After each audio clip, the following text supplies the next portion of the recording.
Hey y'all, welcome back to the book club.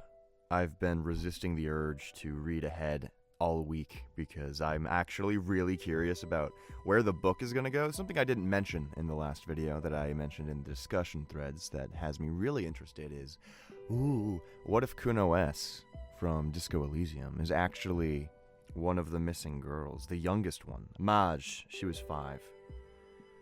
Hypothetically, she could have grown up and met Kuno, stole his fucking name, and been a little pest. I don't know that much about Kuno S. When I played the game, she was an op for me. I hated her. I didn't hate her, but I was trying to do my fucking job, and she was so annoying. But Kuno was chill. Anyway, I'm curious about that. I'm interested to get into the minds of our protagonists, because that was really just scene setting. It's gonna get to me that we're only doing one chapter a week. I'm going to want to accelerate, because I'm sure everyone who reads books for fun can relate to the feeling of, oh, fuck this, I'm just going to stay up till 3 a.m. and finish the book right now. But if you do that, then, the book's over. And I have to set a pace that everyone can keep up with, even in their busy lives. But I also think that's fun. Whatever. Let's do Chapter 2. Chapter 2. Class Reunion. Inayat Khan pours himself a glass of Moors. Footnote! Moors is a fruit drink popular in Russia and other Slavic countries made from berries. Particularly, are you fucking kidding me? Particularly lingonberry and cranberry, or sometimes bilberries, strawberries, raspberries, etc. It is non-carbonated and made by mixing the berries with sugar and lemon juice and then boiling the mixture. It can also be made by combining pure juice and sweetened water. Isn't that something? So it's like berry lemonade, I guess. Yeah, it's berry lemonade. That's pretty chill. I would drink that. That's good. It's lemon juice, sugar, berries, and water. I don't know why I'm getting so stuck on the berry lemonade. We're one sentence into the chapter, guys. A drop of pink liquid drips from his chin onto his tie. Sorry, this is going to be slow going. I just had a mental flashbang. For some reason, I keep thinking about Disco Elysium. I wonder why. What if the horrible tie character...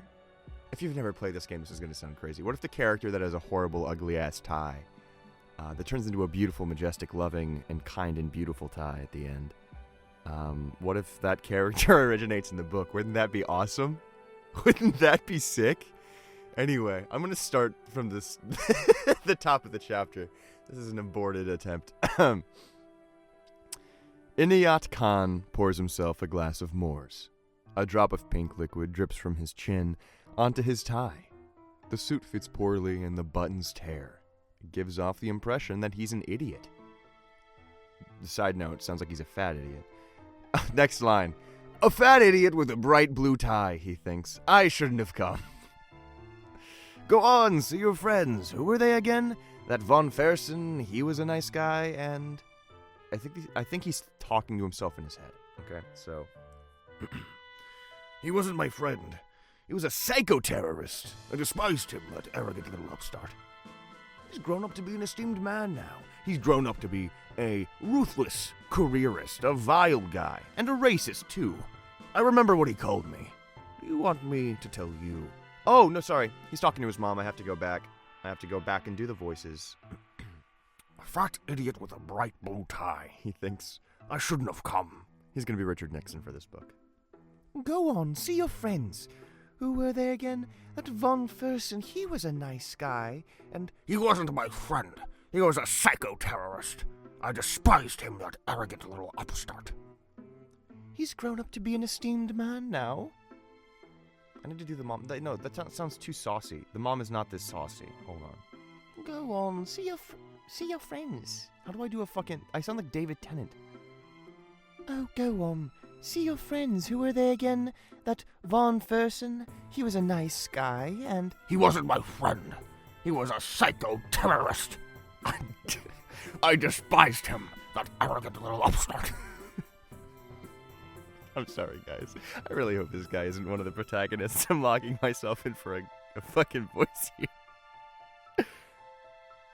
He's grown up to be an esteemed man now. He's grown up to be a ruthless careerist, a vile guy, and a racist, too. I remember what he called me. Do you remember what... Do you... I can't do this. I can't do this, man. Guys, that was really bad. That was like Germa tier. That was like that was like if Germa tried to read a fucking audiobook. Why? I did the first chapter so good, you guys. Why do I have the giggles this morning, dude? Okay. I have to lock in. Okay, locking in. I'm just gonna start from the beginning.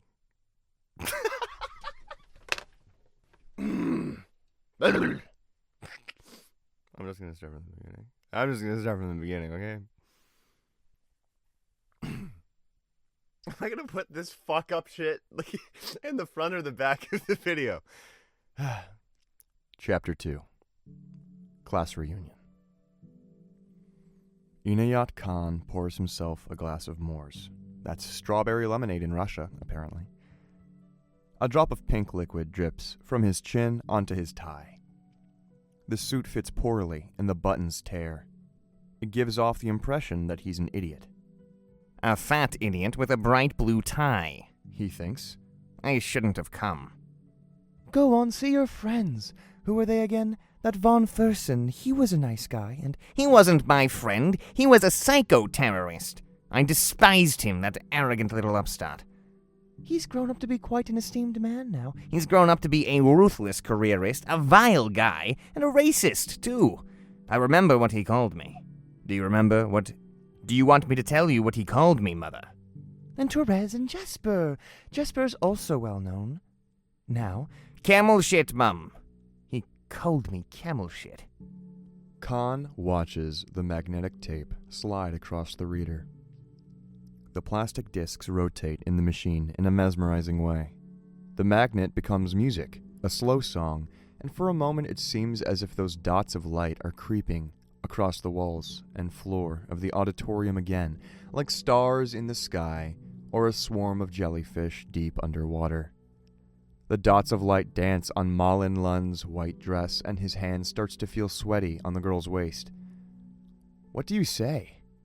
Time stands still, and the music fades, and Malin Lund's dark green eyes are reflected in Khan's thick-framed, dialectical materialist glasses. Khalamighar. I don't know what that means, but it's probably something like, nostalgic, memories, that sort of thing. A woman, probably from a parallel class, stops next to the man. She starts to say something, but then pretends to reach for a snack. Neither of them came. Khan is alone, and the woman in a pantsuit is in a pantsuit. Can't just stand around either. You have to manage somehow. He pulls a magic pen out of his pocket. There, beneath the glass, Sepermat Nezinski, chairman of the Presidium of the People's Republic of Samara, smiles his hearty, historical black and white smile straight into the camera. To his left, a man with a rat's face is leaning on the railing of the boat, wearing a black leather coat from the secret police force. Behold, the elusive commissar, Khan says, and flips the pen. The man with the rat's face disappears under the glass. Only the chairman of the Presidium, Sepermat Nezinski himself, together with Uhotomsky, a groveler who is exceptionally adept at giving embarrassing criticisms, remains. Where there used to be a commissar, there is now an empty railing. You can now see the part of the bridge that was behind the commissar before. Very interesting, says the woman in the pantsuit, and looks searchingly over her shoulder. Khan wipes away a piece of hair stuck to his forehead. In his other hand, he still holds a pen, which he now looks at with an oblivious smile, muttering to himself. There is a commissar. There is no commissar. The smile flickers for a moment, and then disappears from the man's double-chinned face. Khan's big, sad eyes watch the hustle and bustle of grown-ups in the lobby. The promotion of 56 is calling out for each other. Handshakes are exchanged, and children's pictures in wallets are shown. There is a commissar. There is no commissar. I need to pause because I'm struggling with media literacy. What the fuck does that mean? Here's what happened. Okay? We're starting from the beginning of the chapter. We're not through the chapter yet. We're going to pause and have a discussion point because I'm struggling to understand what the fuck is happening. There's a fat idiot, allegedly. He looks like an idiot. Maybe he's not that stupid, all right? He's fat. He's drinking strawberry lemonade. I think he's going to a high school reunion or something, right? Because he's saying he shouldn't have come here. And he's talking about his old classmates. He's talking to his mom at first, right? And then he watches the magnetic tape slide across the reader, and music starts playing. And he's dancing with a girl, Malin Lund. And then something, what? I wish the footnote would tell me what Halamig Har means. What did he say there? It's probably like, I don't know. Okay. So now, a woman probably from a parallel class stops next to him. I think they're adults now, at a high school reunion. And they're like outside in the hallway because they don't have fucking friends and they're losers. Because later they say everyone else is in like the big area showing pictures of their kids. And the promotion of 56, it's like apostrophe 56, like a year, so it's like class of 56, right? So they're all talking, but they're outside. But what's this fucking thing where there is beneath glass? I think this is like a display case. There's a black and white historical picture, and he uses a magic pen to make a guy disappear Photoshop style. There is a commissar, there is no commissar. That's a little bit of an insane, crazy person type thing, and I'm not sure I get that. But it's cool. Hopefully that it's explained later. I'm not Christopher Nolan pilled enough to understand this on first read. I literally don't know what that means. Am I stupid? Whatever. I don't care if I'm stupid. More chapter 2. A man in his 30s sits on the parquet floor in a spacious room. The parquet is freshly varnished, the interior designer's blonde hair falling over his brow. He sits with his legs crossed and his fine white hands clasped. When the man looks up, the room's interior is reflected back at him from the floor-to-ceiling windows.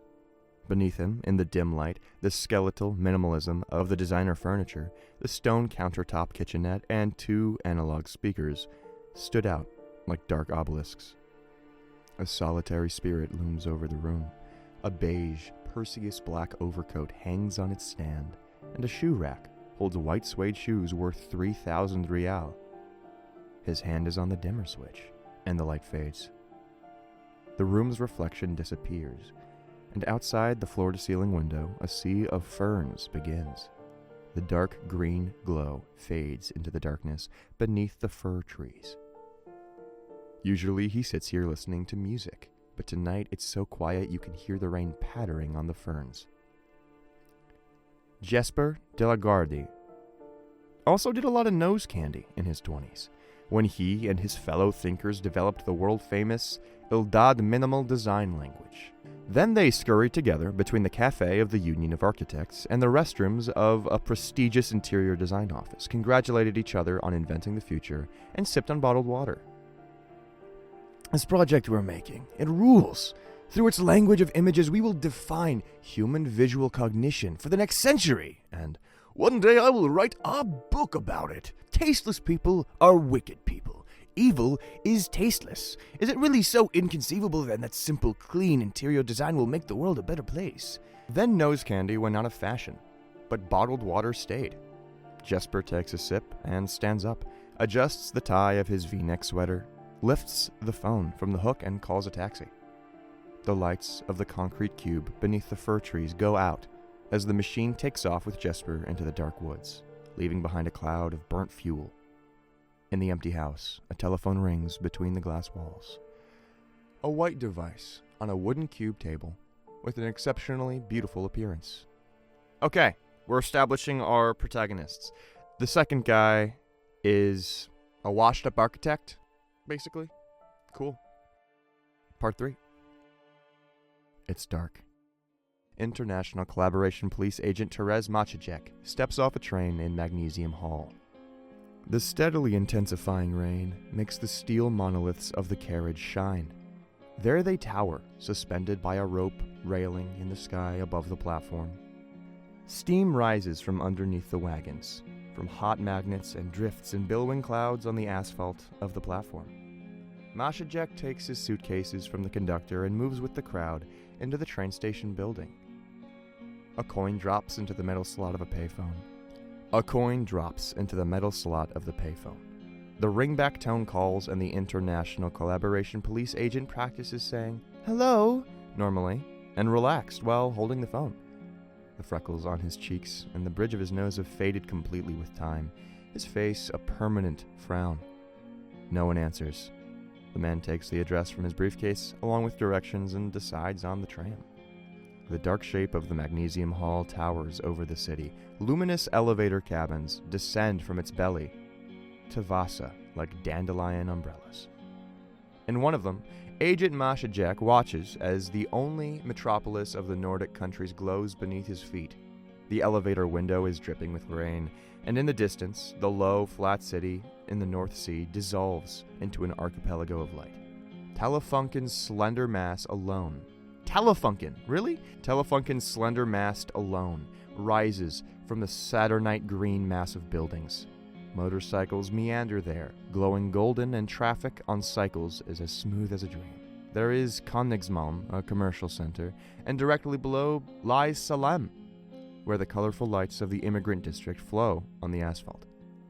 Horse-drawn trams emerge from under the canopy of the manege, climbs the slopes, and disappear with a clatter under shiny green chestnuts. The tracks scatter among Levice's tens and hundreds of parks, leading to university islands and social housing estates where the city quietly gives way to coniferous forests. Far away in the suburbs, the lights go out, and Mashajek feels the summer resorts, empty beaches, and pine forests shivering in the rain. From there, the real Katla begins, and over its dark ridges, clear cuts and valleys, the frozen winds approach from behind winter's orbit, already by the end of September. Winter's orbit is this world's version of the Arctic Circle. Thank you, footnote. Chestnut leaves swirl under the canopy of the manege building and into the waiting pavilion, where a girl with a baby voice announces route numbers and delays through a loudspeaker. The structure's framework echoes back at her. The leaves are sticking to the glass of the pavilion and the windows of the horse-drawn trams, and the air is filled with the smell of their manure. A collaboration police agent steps into the crowded carriage with a briefcase in hand. On top of the briefcase, the contours of the Isolus, the emblem of the collaboration police, take flight like soaring birds of prey. Private detective, lies Khan. He is not a private detective. A private detective is a fantastic fusion. It borrows the obesity and oily hair from his own career as a collector of disappearance memorabilia in his parents' basement and mixes it in with his more successful classmate, Terez Mashajek, an agent in the Missing Persons Division of the International Collaboration Police. The fantastic fusion has served Khan faithfully on several occasions. This is not one of those times. I'm sorry, I didn't hear you. A woman in a pantsuit is distracted. private detective. More specifically, I'm looking for missing people. Then, when the police and law enforcement have given up, friends or families, mostly families, come to me. And then I do my best. In the background, Sven von Fersen presents a former class teacher with a collection of his witty management articles, looking very cosmopolitan. You wouldn't think that people with yellow skin and exotic names would be referred to as camel shit in his vocabulary. Oh, he turns to Khan. So you're looking for them. Still. Yeah, okay, that was it at first. True.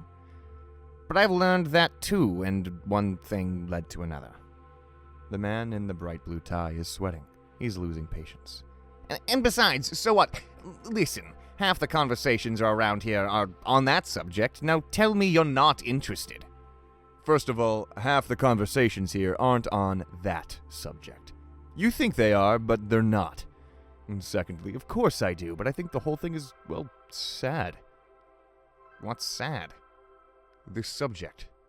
The people who still talk about it. They still write in the newspaper that they saw some woman somewhere and it looked like Malin, or what Annie would look like now, and so on.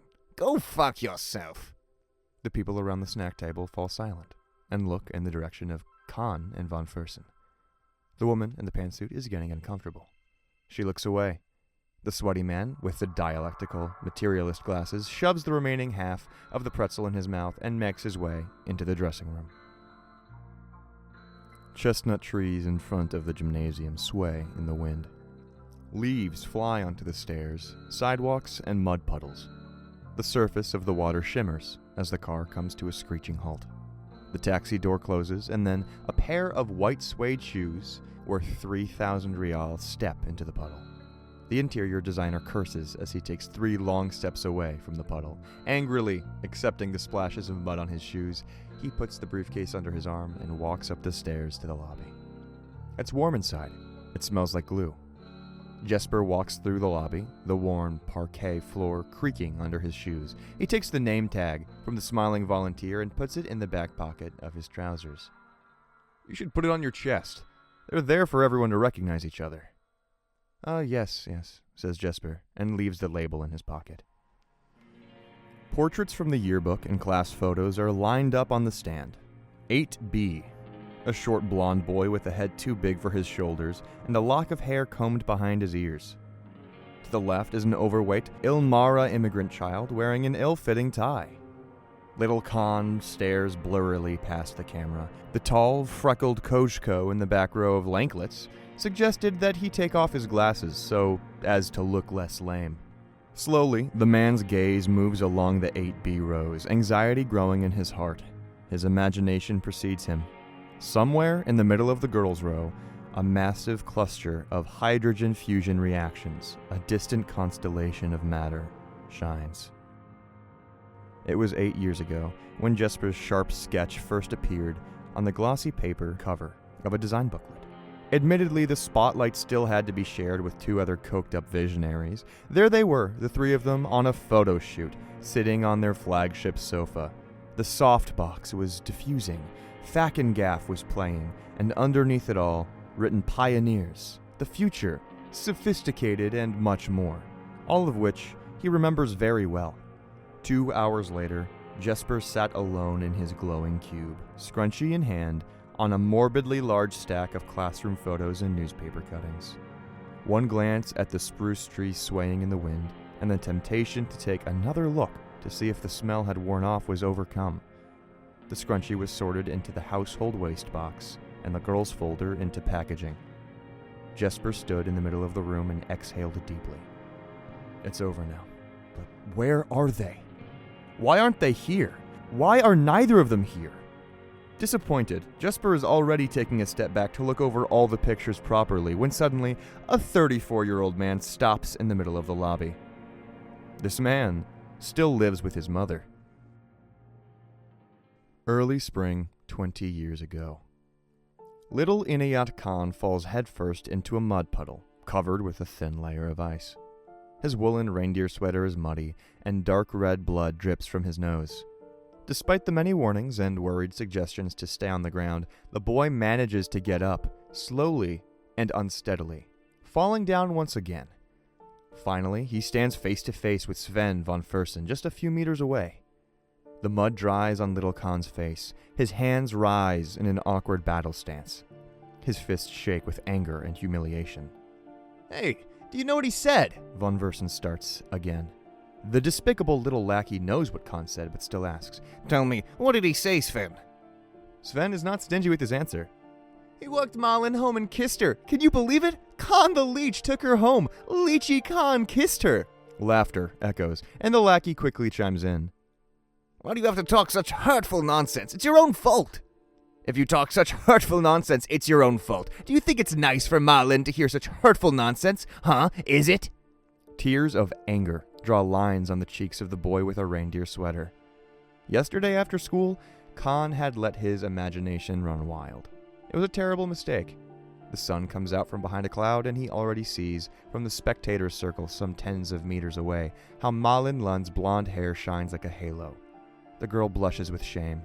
Charlotte, the oldest of the sisters, puts her hand on Malin's shoulder, and they turn their spring-jacketed backs. Don't you think your sweater should have some, camels on it? A shout rings out like a curved sword through the schoolyard as Khan lunges desperately towards von Fersen. Though he slips a bit, in his mind he still sees how the sharp spear of Amistad's epic hero, Ramout Karzai, pierces the enemy's chest. The distance shrinks, and an animalistic collision seems inevitable. But suddenly, from the corner of his eye, he sees an unknown factor that stops him. The other hand held up like a stop sign against von Fersen's stiff chest.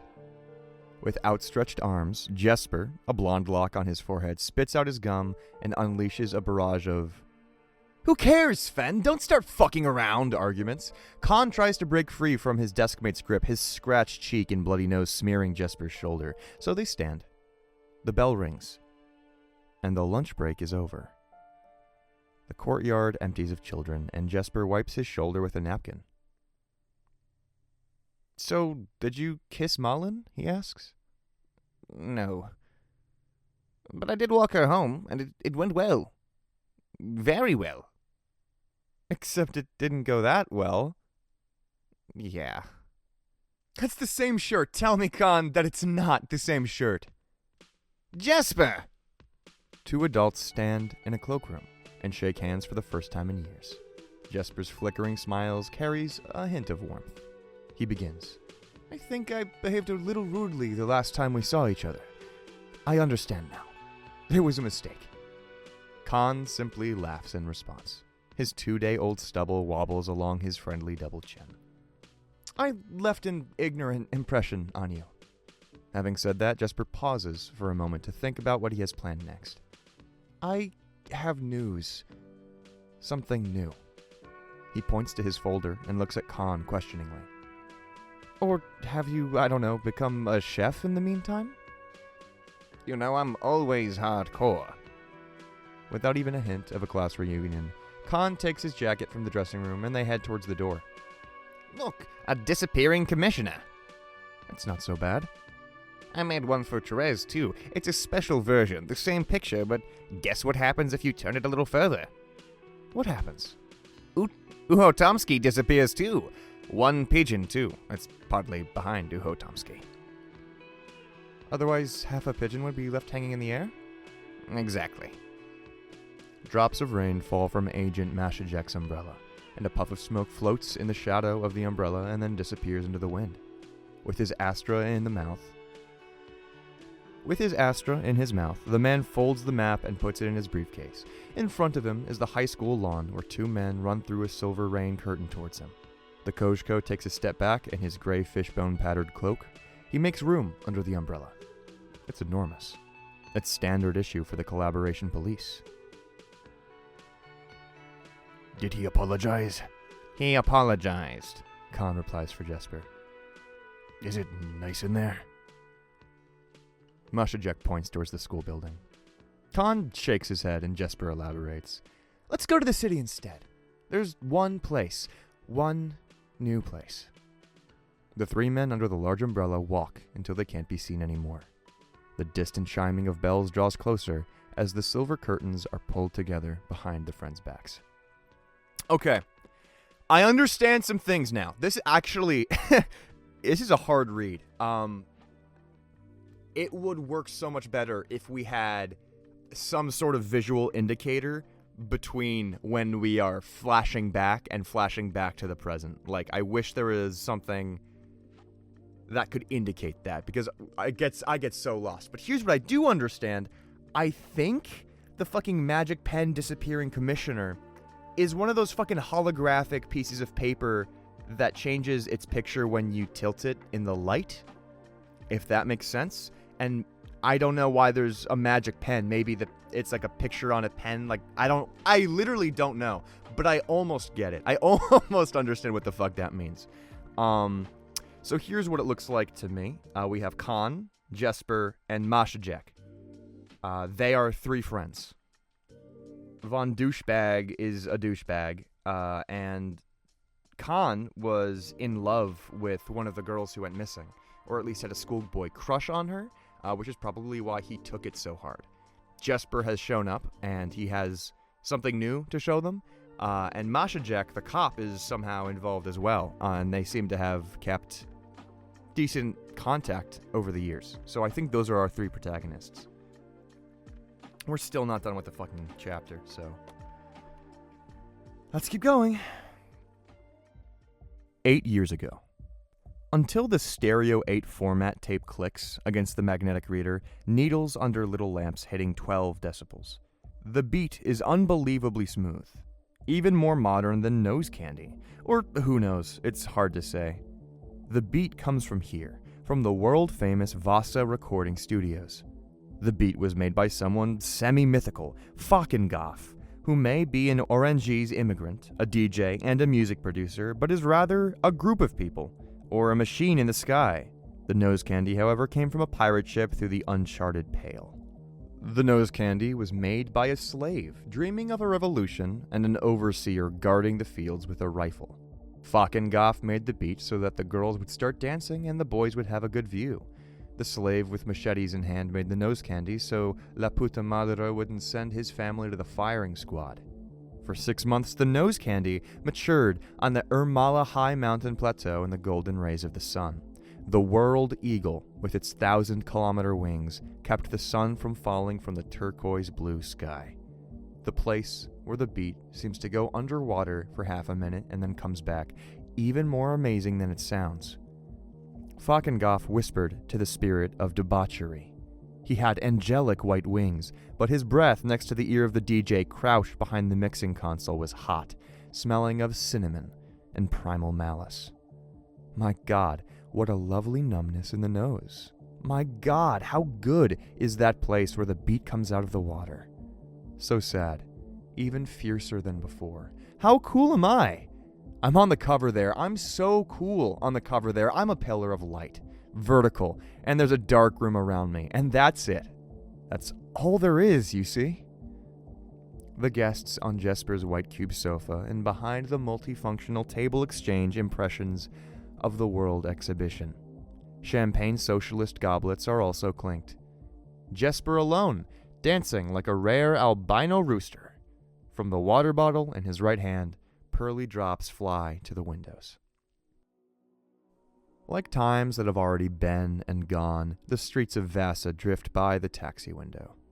A large black horse clenches its teeth, its breath rising from its nostrils. Something sweet seeps into the shattered heart of the collaboration police agent.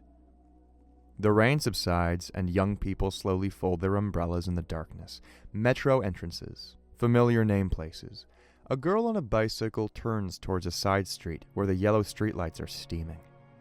Traffic reflects from the windows of buildings and closed shops until a motorway rises above the sidewalks. The passing city flashes through the cracks of the stone edges, and a little boy waves to Masha Jack from the window of a passing car. On Königsmalm Bridge, the passing streetlights become a dotted line. The gray silhouette of the prestigious residential area towers over the water, where Therese's home was when he lived in Vasa as a child. Ahead, behind the windshield of the carriage, begins the island district that had a dubious reputation 20 years ago. As Jesper explains now, careful development work and some groundbreaking galleries have made it the next trend area, after Ostermalm. Bourgeoisie bohemian, you mean? The taximeter clicks. It's warm and dark inside. Jesper doesn't even acknowledge Therese's witty comment. Hey, talk then.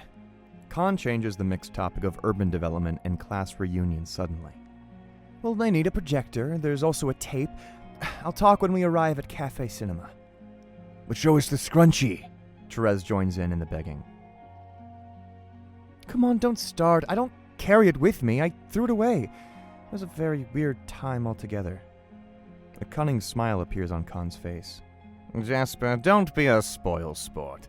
Yeah, don't be a spoil sport. Show it to the class. Jesper looks out the window. No. A silent moment passes. The hum of wheels on the road, the clicking of a turn signal. Khan and Therese look at each other, chuckling. Jesper pretends to be indifferent, looking out the window. Only a little later does he feel the obligation to pick up the conversation again. What did you tell Fersen? The detective story? Scrunchie! Jesper, the scrunchie! Show it! In a resigned manner, The interior designer reaches into his Perseus black overcoat and takes out a ring box. Everything was so good, and now it's so sad. Talking about funk aesthetics and futurism with a young real estate developer's photographer wife under the window, there was a feeling that everything was going to be like this from now on, that normalcy would never return. But now the woman singing through the monolith loudspeakers says 10,000 times in a row that she's in love, in love, in love. Outside the window, the morning gray sinks through the ferns, cold and damp. It doesn't feel like that anymore. That song is about Jesper. Now it's just some singer in a studio. Maybe I should do it again. I just did it and it didn't feel any better. I don't know. Maybe I should still do it. A minute later, in the milky gray light in the center of the room stands a newly 26-year-old version of Jesper de la Guardia, who has stepped up to a higher league. His coffee-colored shirt is unbuttoned, his nostrils are red, and his mouth is set in an angry sneer. So, the party's over.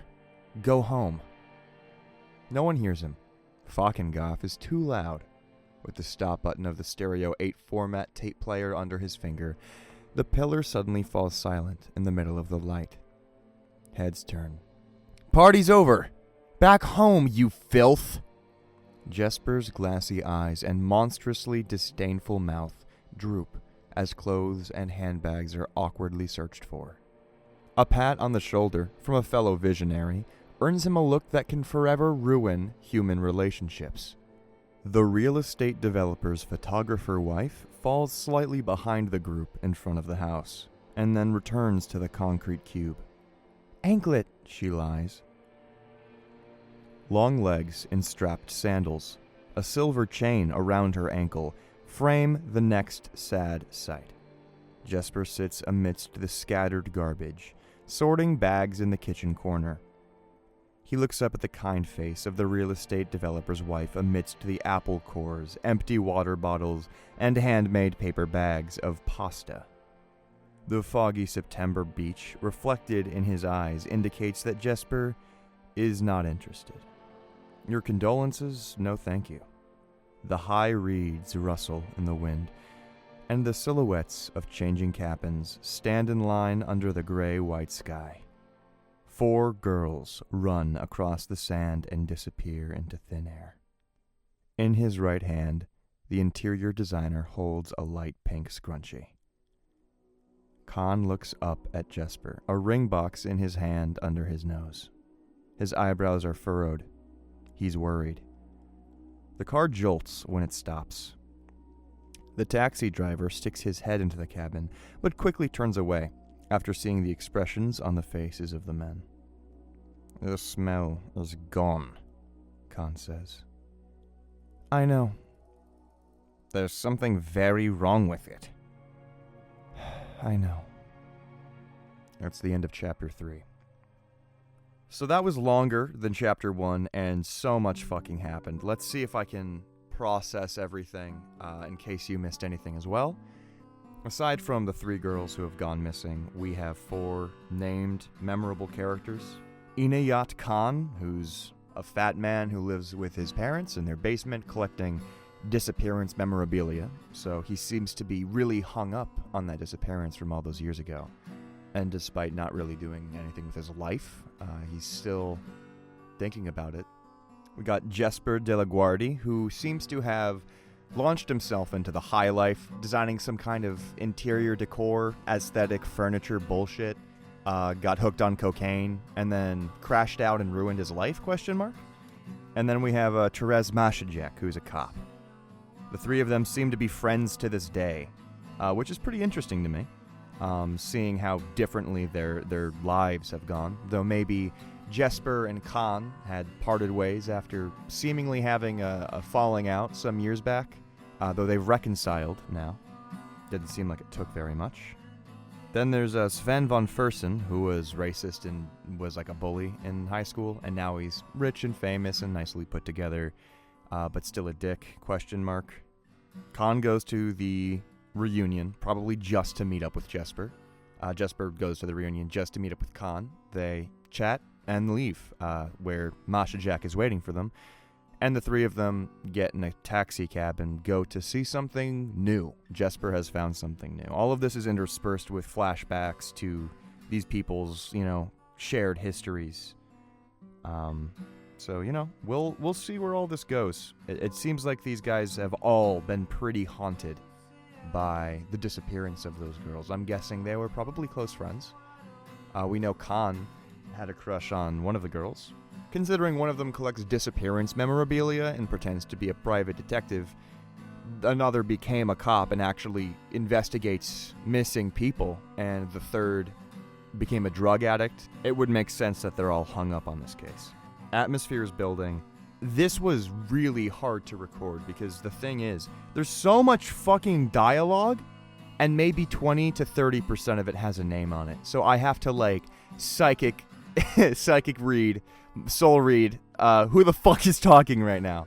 Maybe doing voices for the characters was a mistake, but I'm locked in now. I've re-recorded this chapter already once because of the fucking Richard Nixon mishap. I don't know. I'm still liking it. Fucking Gaff being a musician character that we now know is weird and interesting. The scrunchie, I wonder if the scrunchie is fucking from one of the missing girls or from the Jesper, his ex-wife or something. If it's the latter, I don't know why Khan was interested in it, and Masha Jack. But if it's the former, I don't know why they fucking give a fuck about what it smells like. This is a puzzle box of a book. I'm still enjoying it, but man, everything in me wants to read chapter 3 right now because I feel like that's going to give me the context I need to understand what the fuck is going on. But anyway, that's the end of today's chapter. I'll be around in the discussion thread if you want to talk about it. As always, if for some reason you found this video without being in the book club, a link to my Discord where you can talk about it is in the description. The Sacred and Terrible Air was written by Robert Kurvitz. The art on the thumbnail is by Dave McKean and a book called The Graveyard Book. Most of the music is from Disco Elysium, and what you're listening to right now is When You Sleep, My Bloody Valentine. Covers by ILY Frank H. See you next chapter.